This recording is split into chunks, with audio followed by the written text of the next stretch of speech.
sophomore at Firestone, tottered into Avkali's wrestling room on buckling prosthetic legs and crutches. He asked how he might try out for the team. Avkali, all business, told Leroy the same thing in the same gravelly voice that he told every other kid who entered his lair. Anyone can try out.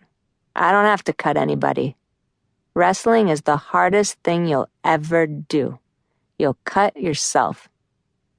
He usually had 60 kids show up on the first day of practice, and 4 weeks later, he'd be staring down 20. Leroy wore a tattered white-ribbed tank top that day, revealing his thick shoulders and biceps. It was obvious he didn't have any legs, but it didn't look like the rest of them had gone to a fat waist, Avkali remembered. He had a build on him. If you had only seen him from the waist up, you would have thought he was an athlete. After only a week of practices, Firestone traveled to St. Ed's for a scrimmage. The coaches told the boys to partner up. Leroy was quickly passed over, as no one knew how to approach a wrestler without legs. He slunk back to the edge of the mats, the odd man out. Just then, Andrew Gasper, a two-time Ohio State place winner who would finish his high school career 121-16, walked into the gym like a gladiator into a ring. He was running late.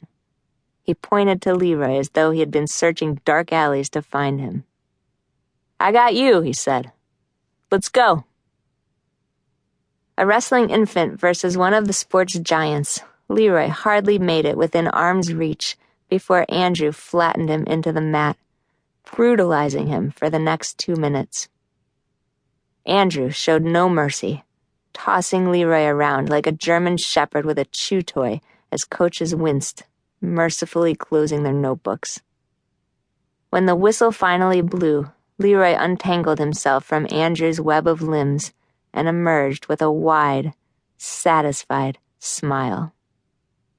Avkali knew right then that Leroy Sutton would never quit. Leroy participated in a handful of junior varsity matches that season.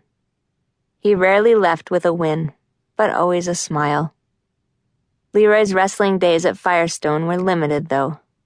Academic ineligibility sidelined him during his sophomore year, and his right femur extruded through the skin to end his junior season early.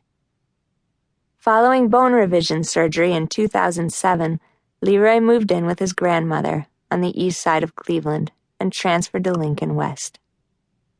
Most of the kids on the Lincoln team knew Leroy from classes. He'd met Dartanyon the previous spring when Uno introduced them in the halls.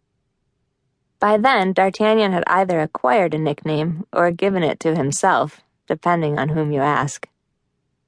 "Leroy, meet Muscles," Uno said. "Muscles, this is Leroy Sutton." Leroy cocked his head in a "what's up" sort of way as he looked Dartanyon over. "You ain't the only one with muscles anymore," he thought, though he said nothing. In Akron, the story behind Leroy's disability was no secret.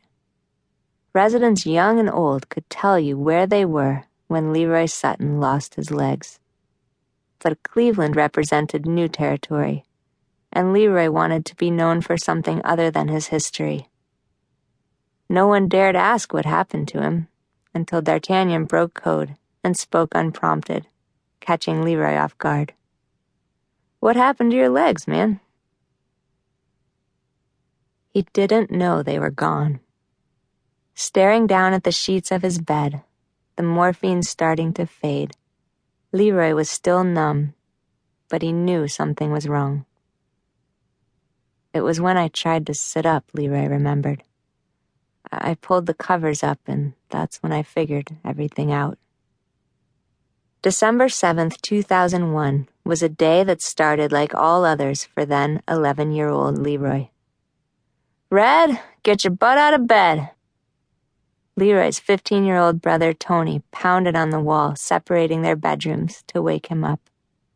Their mother left at the crack of dawn for a painting job 3 hours away in Pittsburgh. But even when she was out of a job, the boys still got themselves up for school.